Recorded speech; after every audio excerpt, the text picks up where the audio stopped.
Most people don't survive their spiritual awakening. Not that it kills them, but it exposes a truth so raw, so real, so untamed, that the identity they've spent a lifetime constructing shatters.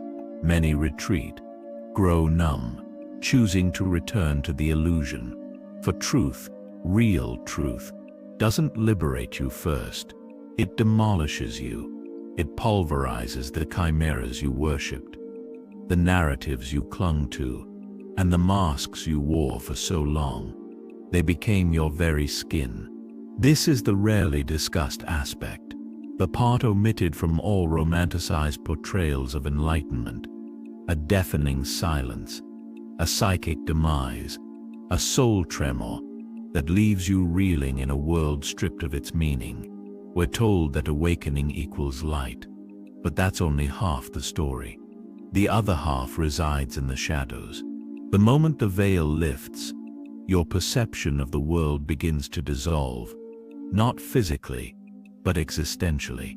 The significance you assign to everything crumbles. The person you believed yourself to be collapses. Your convictions, your deities, your ambitions suddenly echo hollowly in a space you can no longer inhabit. This is the essence of Carl Jung's words. There is no coming to consciousness without pain, for awakening doesn't arrive as gentle comfort. It presents itself as a crisis. It begins the instant the life you meticulously built starts to feel like a lie, not a malicious deception, but a necessary one, a temporary structure shielding you from truths you weren't ready to confront. But now, you are, or at least, a part of you is something ancient, something buried, something sacred, wild, and irrepressibly alive. And this force will not let you sleep the same way again. The aspirations you once pursued now feel alien. The people you once connected with seem distant. The pleasures you once craved now leave you empty. And all that remains is silence. A silence so loud it drowns out the voice you once called me. This is the phenomenon of ego death, not a metaphor, but a genuine psychological extinction of identity.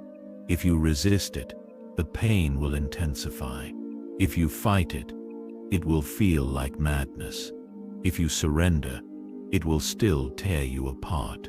But through this tearing, you will glimpse something eternal. This is why most don't survive it.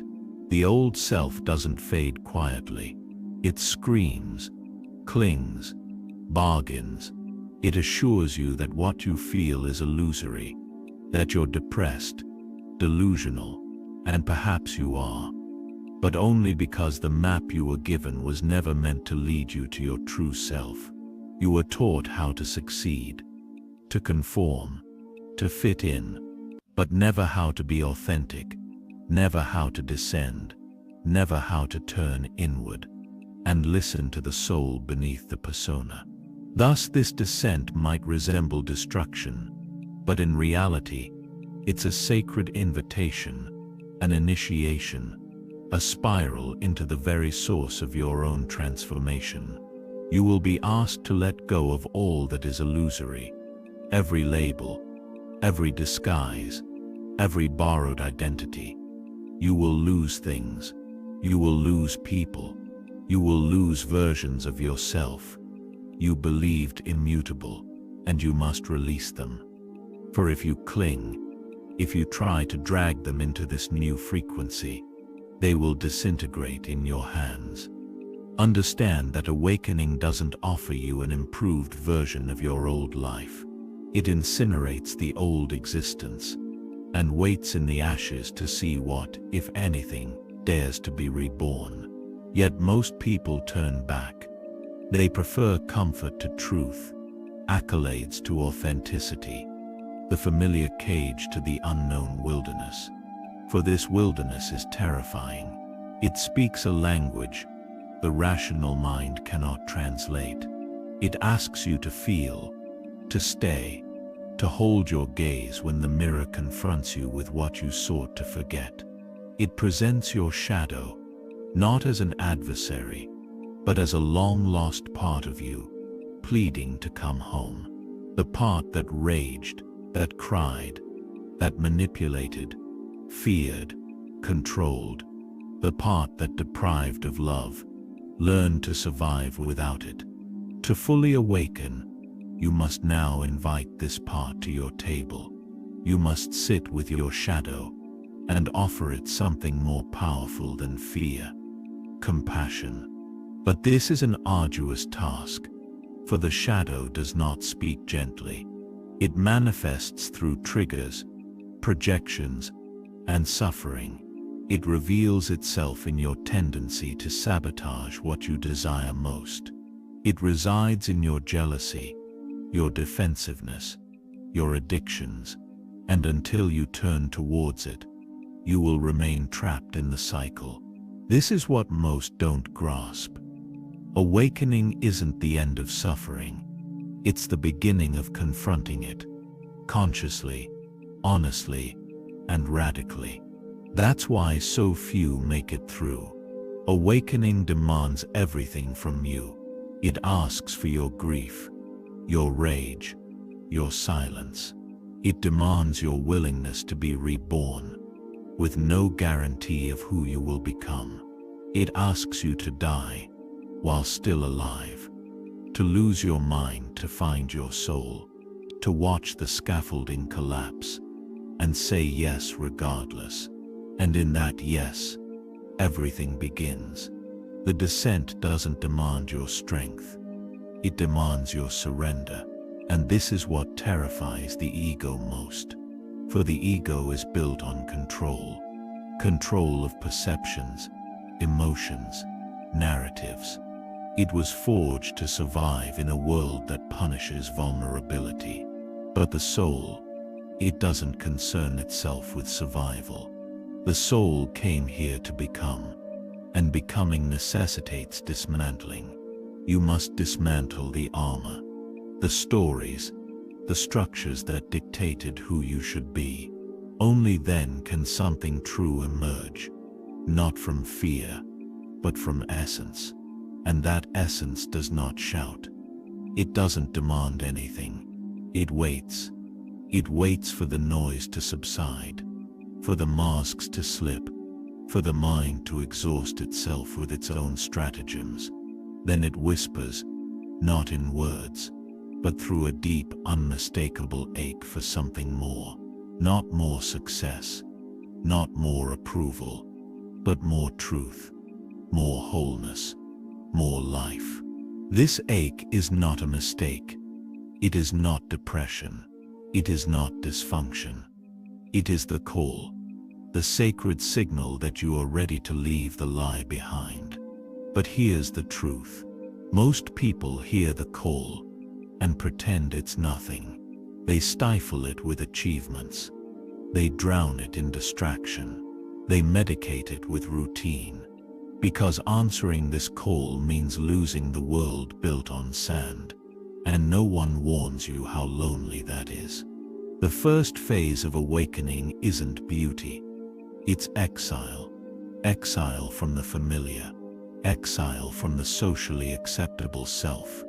Exile from the matrix of validation you didn't even realize you inhabited. And in this exile, you will yearn to go back. You'll crave the numbness, the predictability, the comfort of pretense. But something within you won't allow it anymore. For once you've glimpsed truth, you cannot unknow it. Once you've felt the weight of your own soul, you cannot return to the surface. And so you wander through sleepless nights, through mornings filled with unexplained tears, through relationships that feel empty, even when no one has done anything wrong. This is the space between selves, the cocoon, the void, the liminal zone where the old has died, and nothing new has yet taken root. It is terrifying. It is sacred. And it is where the soul performs its deepest work. Here the shadow draws closer, no longer content to be denied, It manifests with every trigger, every reaction, every unhealed wound rising to the surface, like a scream from the depths, and you want to flee. Of course, you were taught to flee pain, to fix it, to spiritualize it, to mask it with positive affirmations. But awakening is not a bypass. It is a confrontation. It is a direct and unwavering gaze into the mirror of your own fragmentation. You are not asked to escape the pain, but to meet it, to sit with it, to feel it, to let it teach you what comfort never could. And slowly, you begin to understand that pain was never the enemy. It was the doorway, the crack in the shell, the fault line where light could enter. You begin to perceive that anger, sadness, fear, they were never broken pieces. They were buried messengers, each carrying a fragment of your truth. And as you listen, you soften. You begin to feel something you haven't experienced in years, perhaps ever: compassion. Not just for others, but for yourself. For the child within you who was never held. For the teenager who forged armor just to survive. For the adult who mistook productivity for purpose. You see it all now, with tenderness, with a grace that can only arise from the ashes of self-abandonment. And in that grace, something shifts. You stop needing to perform. You stop needing to be perfect. You stop needing to be healed. You begin to realize that awakening wasn't about becoming better. It was about becoming honest. Honest with the mess. Honest with the beauty. Honest with the paradox of being human. Divine and terrified. Eternal and breaking. Limitless and wounded. And somehow that honesty becomes the foundation upon which you stand. Not confidence, nor certainty, but truth. You no longer need to convince anyone of who you are. You no longer need to belong in places that diminish you.